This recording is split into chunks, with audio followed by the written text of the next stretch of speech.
মানুষ চাইতেছিল যে একটা পরিবর্তন। ইসলামের প্রতি মুসলমানদের একটা দুর্বলতা এটা তো থাকবেই, এটা আছেও। আশা করি সমঝোতা হবে ইনশাআল্লাহ। আমরা চাচ্ছি যে আসলে বিএনপি যেন একেবারে ক্ষমতা না আসতে পারে।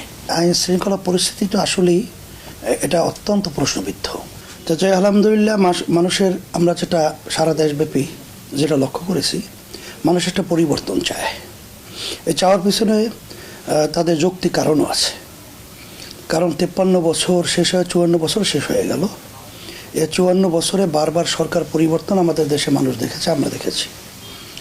সেখানে আমাদের যে চাওয়া পাওয়া, আসলে বাস্তবে বিএনপি দেশ পরিচালনা করেছে কয়েকবার, আওয়ামী লীগ করেছে, জাতীয় পার্টি করেছে, কিন্তু বাস্তবে আমাদের বাংলাদেশের মানুষের আশা আকাঙ্ক্ষা পূরণ হয় নাই।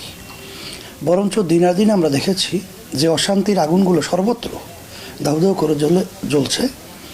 এর জন্য মানুষ চাইতেছিল যে একটা পরিবর্তন। আর যে দেশে শতকরা 92 জনের মতো মুসলমান বসবাস করে, ইসলামের প্রতি মুসলমানদের একটা দুর্বলতা এটা তো থাকবেই, এটা আছেও। সব ধর্মাবলম্বী তাদের ধর্মের ব্যাপারে দুর্বলতা থাকে। তাই ইসলামী নীতি আদর্শ এমন এক নীতি আদর্শ, যে নীতি আদর্শের মাধ্যমে শুধু মুসলমান নয়, অন্যান্য বিজাতি সহ যারা সে দেশের ভিতরে থাকবে, তাদের যে স্বাধীনতার নিশ্চয়তা যে নীতি আদর্শ ইসলাম দিয়েছে, এটা অন্য কোনো আদর্শের ভিতরে বাস্তবে আসলে নাই, কখনো ছিলও না, বাস্তবায়ন হয়ও নাই। এটা বাস্তবতা আমি বলবো 24-এর গণ অভ্যুত্থানের পরে আপনারা দেখেছেন, যারা আমরা ইসলামী নীতি আদর্শ লালন করি, তখন আমরা নেমেছিলাম দেশ রক্ষার আন্দোলনে। তখন আমরা নেমেছিলাম যে সংখ্যালঘুদের জানমাল এবং তাদের উপাসনালয়গুলো কোনো ক্ষতিগ্রস্ত না হয়। কারণ আমাদের পাশে বিভিন্ন মহল, আমরা চেয়েছিলাম তো পাশের রাষ্ট্রগুলো থাকবে বন্ধুত্ব সুলভ আচরণ, কিন্তু বন্ধুত্ব সুলভ আচরণের পরিবর্তে তাদের আচরণগুলো প্রশ্নবিদ্ধ। তারা আমাদের এই ইস্যুটাকে তারা আন্তর্জাতিকভাবে এটা একটা বিতর্কের পরিবেশ তৈরি করে আমাদের দেশকে অশান্তি করবে, এটা আমরা বুঝে আমরা কিন্তু সারা দেশে তখন আমরা সংখ্যালঘুদের তখন জানমাল ইজ্জত এবং তাদের উপাসনালয়গুলো কোনো ক্ষতিগ্রস্ত না হয়, কেউ করতে না পারে, এটা ইস্যু তৈরি করতে না পারে, এই জন্য আমরা দায়িত্ব পালন করেছিলাম। সাথে সাথে ওই সময় আপনারা দেখেছেন যে প্রশাসন তখন কিন্তু অনেকটাই তাদের কিন্তু কার্যক্রম এক পর্যায়ে ছিল, দুর্বল ছিল বা তেমন ছিলই না, ফাংশনটা সম্পূর্ণ বন্ধ মতো ছিল।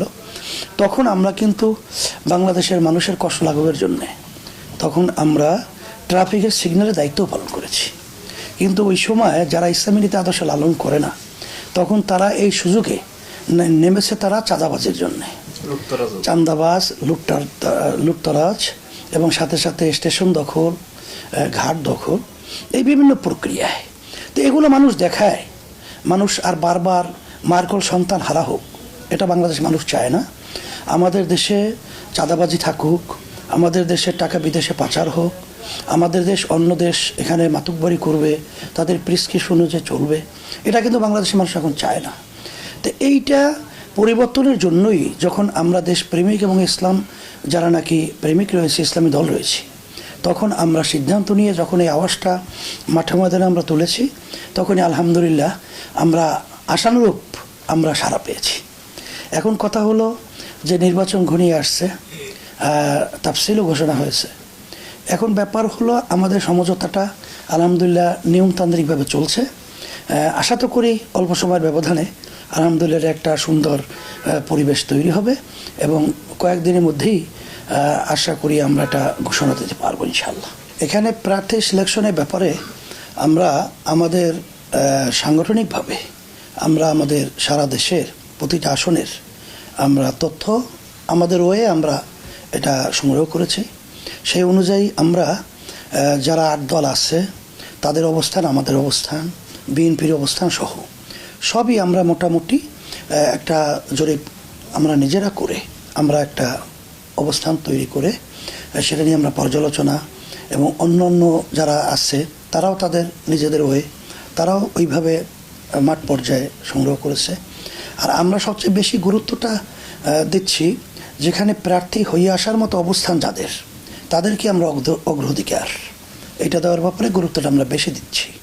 তারপরেও যারা নাকি আমাদের দলে আছে, এই যারা আমরা একসঙ্গে 8 দল সমঝোতে আছি, আমরা চাইতেছি যে কেউ যেন মাহরুম বঞ্চিত না হয়, এই জন্য সবাইকেই সম্মান করা, সেটাও আমাদের ভিতরে আলোচনা আছে।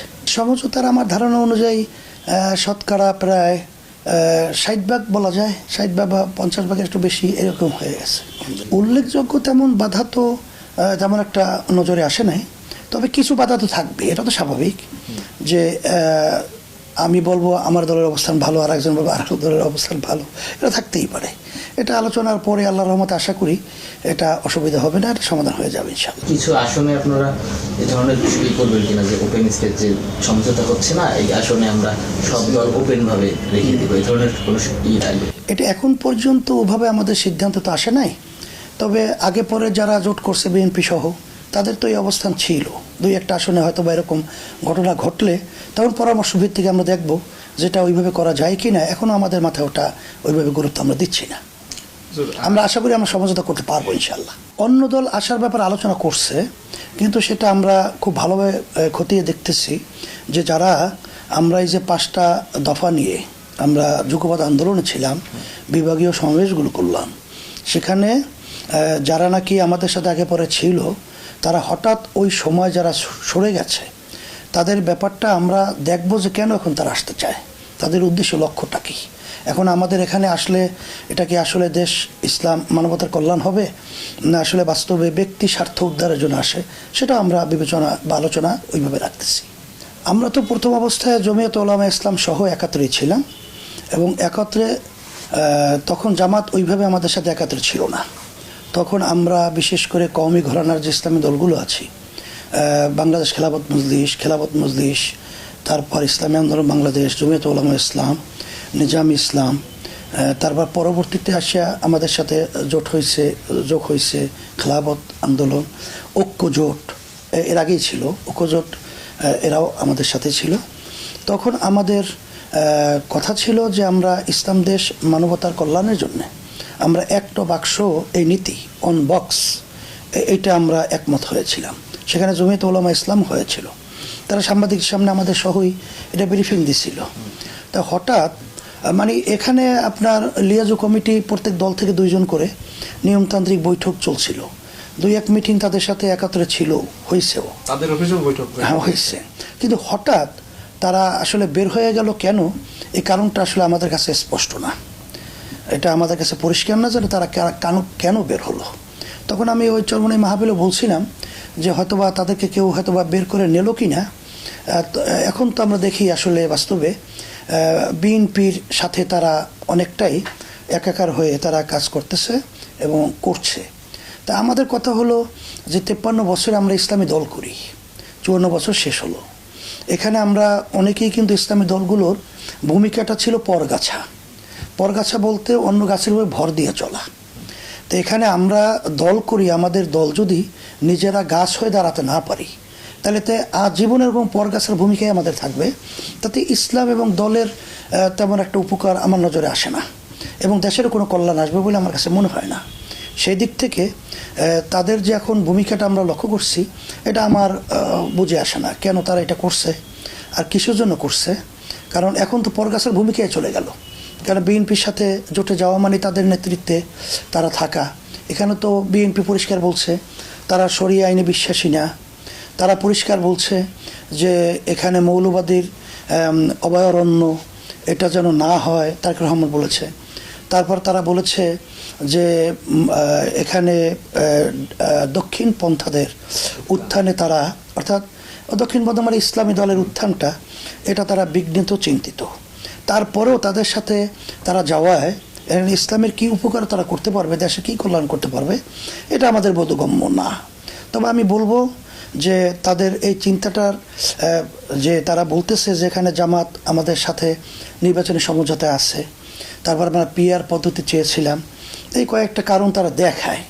কিন্তু আমাদের কথা হলো জামাত তো তাদের সাথে বহুদিন পর্যন্ত, বহু বছর পর্যন্ত, বহু যুগ পর্যন্ত তাদের সাথে একাত্রে তারা ঐক্যে ছিল, এবং তারা বিভিন্ন সময় স্লোগানও তো আমরা দেখেছি যে জমিয়ত জামাত ভাই ভাই, ধানের শীষে ভোট চাই, এগুলো তো আমরা দেখেছি।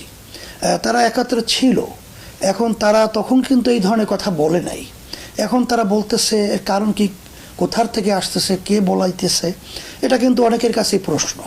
তো এখন একটা সম্ভাবনা তৈরি হয়েছে এখানে এই অবস্থায় তারা এই কথাগুলো বলে, কারণ আমরা তো জামাতের নেতৃত্বে না, জামাত তো আমাদেরকে নেতৃত্ব দিচ্ছে না, এখানে তো আমরা কোনো জোট করি না কারোর নেতৃত্বে। এরা নির্বাচনে আমরা একটা সমঝোতা করেছি, এখানে আসন ভাগাভাগিও আমার সমঝোতার মাধ্যমে হচ্ছে। এখানে এককভাবে জামাত ক্ষমতা আসবে আর আমাদেরকে নিয়ন্ত্রণ করবে সে সুযোগ আল্লাহর রহমতে থাকছে না। এখানে আমরা জোটবদ্ধভাবে একটা জাতীয় সরকার গঠন করতে পারলে এখানে জামাত যদি কোনো কিছু ইচ্ছা থাকেও সেখানে বাস্তবায়ন করার মতো সুযোগ থাকবে না। আর এটাও আমরা বলছি যে আমরা বিগত 53 বছর দেশের যে অবস্থা আমরা দেখেছি সেখানে কিন্তু বাস্তবে বিএনপি যদি এখন এককভাবে ক্ষমতায় আসে তাহলে আমরা কিন্তু অনেক ভয়ের মধ্যে আছি, সংজ্ঞার মধ্যে আছি যে এখানে কিন্তু দেশটা আমাদের স্বাধীনভাবে আবার নিয়ন্ত্রণ থাকবে কিনা এটা কিন্তু আমাদের সন্দেহ। এবং এই যে বিভিন্ন ধরনের অনৈতিক আচরণগুলো, দুর্নীতি সহ এগুলো বন্ধ হবে কিনা এটা কিন্তু আমরা সন্দিহান। এই জন্য আমরা চাচ্ছি যে আসলে বিএনপি যেন এককভাবে ক্ষমতা না আসতে পারে। এটা হয়তো বা অনেকে শুনলে কষ্ট পেতে পারে, কিন্তু বাস্তবতা দেশের শান্তি এবং কল্যাণের লক্ষ্যে এটা আমাদের বলতে হয়, বলতেছি। 27 তারিখ ব্যাপারটা এখন পর্যন্ত আমার আসলে জেহেনে নাই। আর আপনি যে বলছেন যে আইন শৃঙ্খলা পরিস্থিতি তো আসলেই এটা অত্যন্ত প্রশ্নবিদ্ধ, কারণ দিনে দুপুরে এরকম একটা বাংলাদেশের বলতে গেলে সচেতন, যে দেশপ্রেমিক ছিল, যে ন্যায়ের পক্ষে এবং অন্যায়ের প্রতিবাদে যে তার জীবনকে উৎসর্গ করে যে যে ভূমিকা সে পালন করেছে, তার উপরে এইভাবে হত্যাটা, এটা তো কোনো বাংলাদেশের মানুষ বা তামাম দুনিয়াকেও এটা মেনে নিতে পারে না। তারপর আমরা বিভিন্ন জায়গায় যেটা দেখেছি যে এখন তো আইন শৃঙ্খলা পরিস্থিতি অত্যন্ত ভয়াবহ অবস্থায় আছে, কিন্তু আজকেও দেখলাম প্রধান উপদেষ্টা বলেছে যথাসময়ে নির্বাচন হবে, এবং তারা যেটা বলে যে আমরা আইন শৃঙ্খলা পরিস্থিতি নিয়ন্ত্রণ আনতে পারবো, এটা তো তারা খুব জোরালোভাবে বলছে। তা আমরা অন্তর্বর্তীকালীন সরকারকে বলবো যে আপনারা খুব ত্বরিত লেভেল প্লেইং ফিল্ড এইটা আপনারা তৈরি করে কাজটা করেন, কারণ যারা প্রার্থী আছে, যা আমরা দল পরিচালনা করছি, এবং বাংলাদেশের মানুষ আসলে তো ভয়ের ভিতরে দিন রাত কাটাচ্ছে, এই ব্যাপারটা যেন আশ্বস্ত হয়, এ ব্যাপারে পদক্ষেপ নেবেন।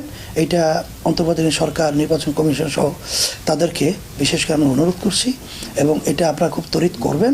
এই অপেক্ষায় আমরা সময় কাটাচ্ছি যে আমরা দেখবো এটা।